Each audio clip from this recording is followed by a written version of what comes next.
est revenu sur le chiffre d'affaires. Le chiffre d'affaires un peu du port pour l'année passée. Alors ce chiffre est à peu près égal à ce que j'ai fait au niveau du CME2, CME1, le centre des moyennes entreprises, en 2019.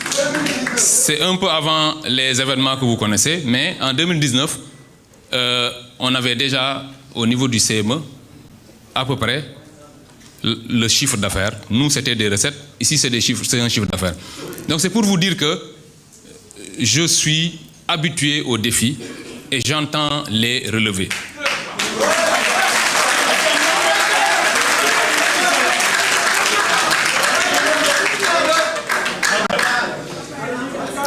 Mais ces défis, comme on dit, pour une structure comme le port, on ne peut les relever qu'avec une vision stratégique structurante, avec un personnel et des acteurs qui sont à la hauteur des enjeux.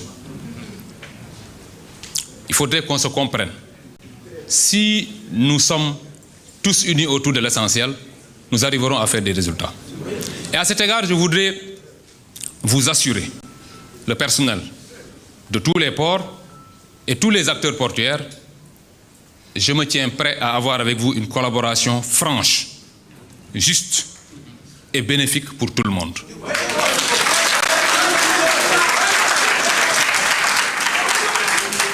C'est cette collaboration qui va conditionner la réussite, non pas de Waly Diouf Bodian, mais c'est la réussite de tous les acteurs portuaires. Et après tout cela, ce sera la réussite du pays. Nous sommes des patriotes. Dëkk bi rek moo ñu ñor.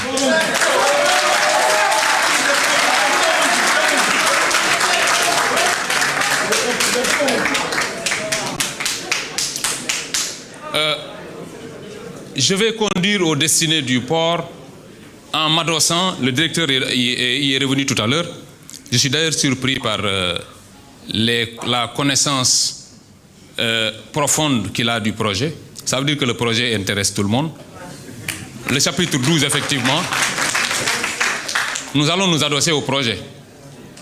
Parce que on a eu un combat politique dans lequel on a demandé aux Sénégalais de nous confier les rênes de ce pays pour que nous puissions insuffler un ensemble de changements et de ruptures.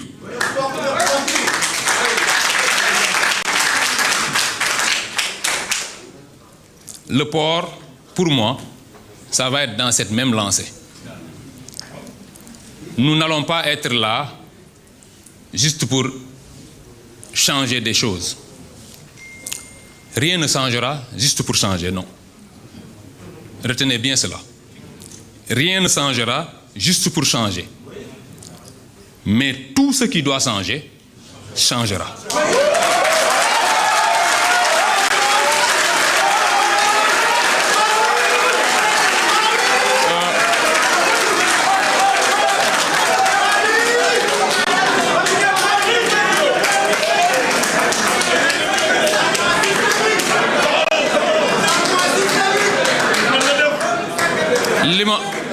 li ma wax noonu bu ngeen ko déggee bu baax bu ngeen amee dégg-dégg mooy. ñu déglu. mooy lii ñu yor dañ ñu ko dénk rek.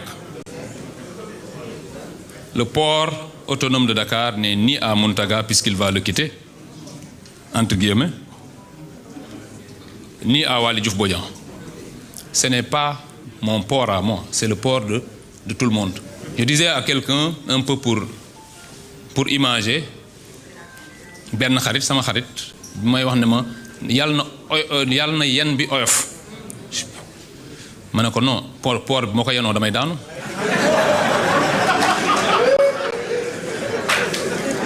naruma koo yenu c'est-à-dire que ñun ñëpp ñoo koy yenandoo mais ku ñëw jël port ne ñu ne la yàlla na yen bi oyof rek nga yenu port bi tu te retrouves derrière le môle 3 là. Donc c'est pour vous dire que nous sommes dans une démarche de justice. Nous sommes dans une démarche de performance.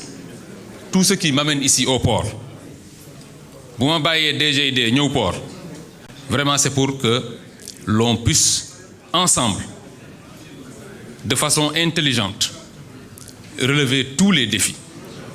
Ces défis, on les connaît. Vous les connaissez mieux que moi. Moi, je suis inspecteur des impôts.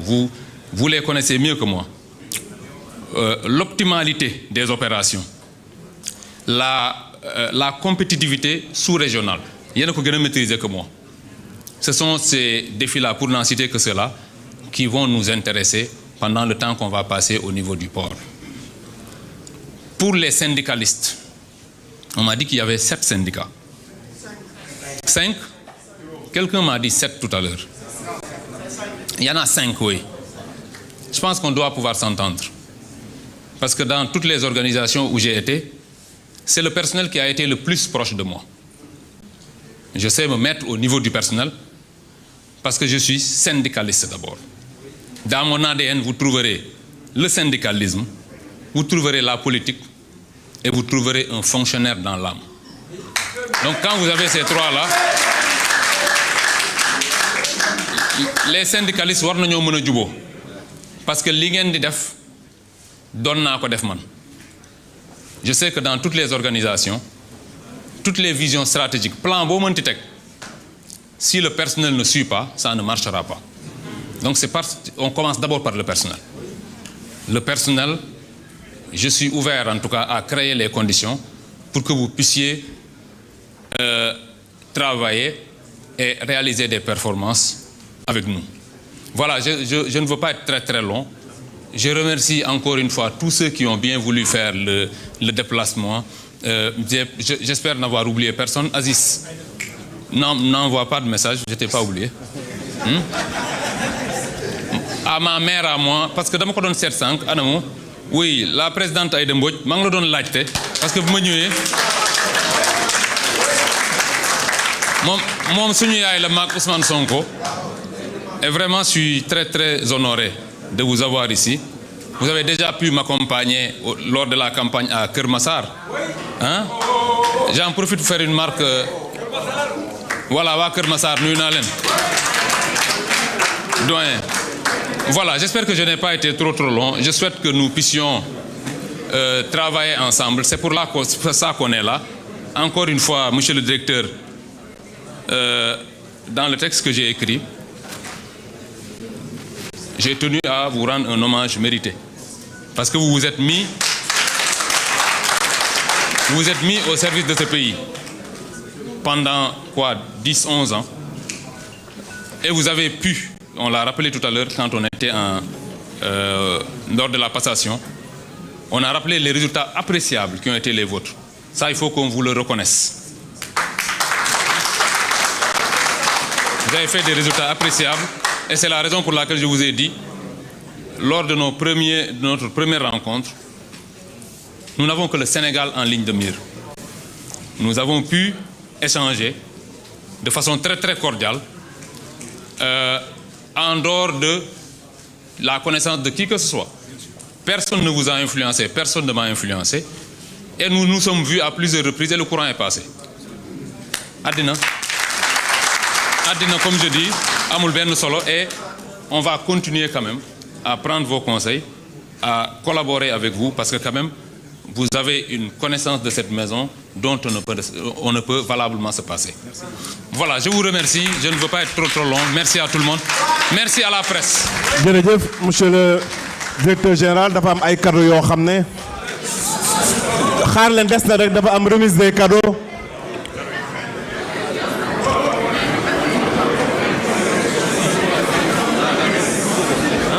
On va l'ouvrir.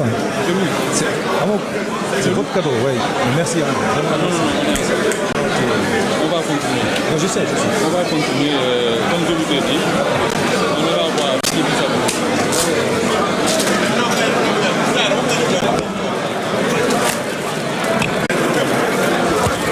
Toglen Ben place, s'il vous plaît. Asseyez-vous. Toglen White, s'il vous plaît. mbooloo mi ñu ngi leen di ñaan rek ñu ngi ci jeexital passation bi ngeen toog rek ndax dafa am ay cadeau yoo xam ne dañ ko indil monsieur le directeur général Waly Diouf Bodian ñu ngi leen di ñaan rek ngeen toog rek monsieur le directeur général cadeau bi ñu ngi leen di ñaan ngeen toog. ñu ngi leen di ñaan ngeen toog. Le directeur monsieur Mountaga Sy moo am cadeau boo xam ne mi ngi koy jox monsieur Waly Diouf Bodian ñu ngi leen di ñaan ngeen toog. du nuyu tamit bu baax sunu yaay Aïda Mbodj ñu ngi leen di ñaan monsieur Mountaga Sy moo jox cadeau bi ki nga xam ne ca dëgg-dëgg mooy monsieur Waly Diouf Bodian. ñu déglu monsieur Mountaga Sy. Je tenais à remercier Waly. Je tenais à le remercier personnellement. wax naa leen ko léegi on s'est vu, on a échangé et ci discours am il a symbolisé le terrain et le chantier. Waly, je te souhaite une très bonne réussite.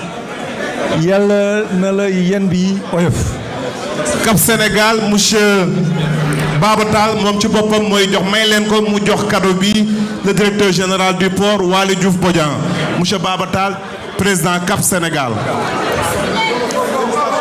ñu may ko tuuti ñu may ñu tuuti rek la presse dafa am yu muy jël. Monsieur Baba Tall.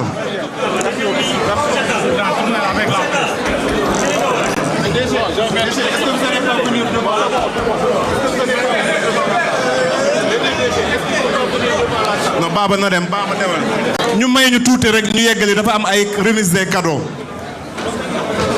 Monsieur Baba Tall président Cap Sénégal. ñu woo la fondation du port autonome de Dakar ñoom it am na cadeau boo xam ne la fondation du port autonome de Dakar dafa am cadeau bu ñuy jox monsieur Mountaga Sy. La fondation du port autonome de Dakar madame Marega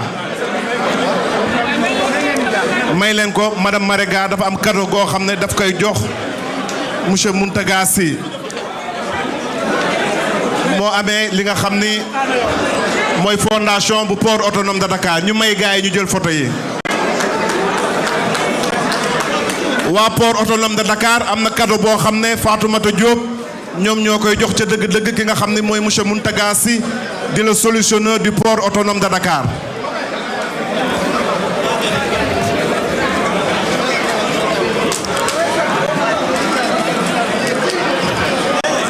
port autonome de Dakar monsieur Waly Diouf ñoom ñoo jox cadeau bi monsieur Mountaga Sy.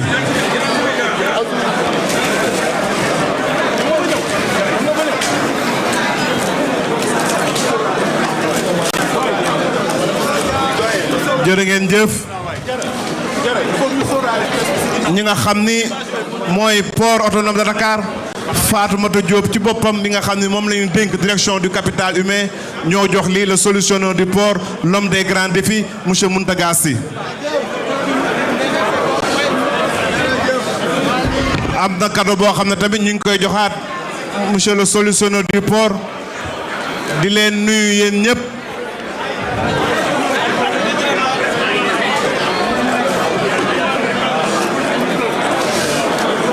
waa port ñooy jox cadeau bi monsieur Mountaga Sy jaarale ko ci loxo ki nga xam ni moo amee direction du capital humain di madame Fatoumata Diop.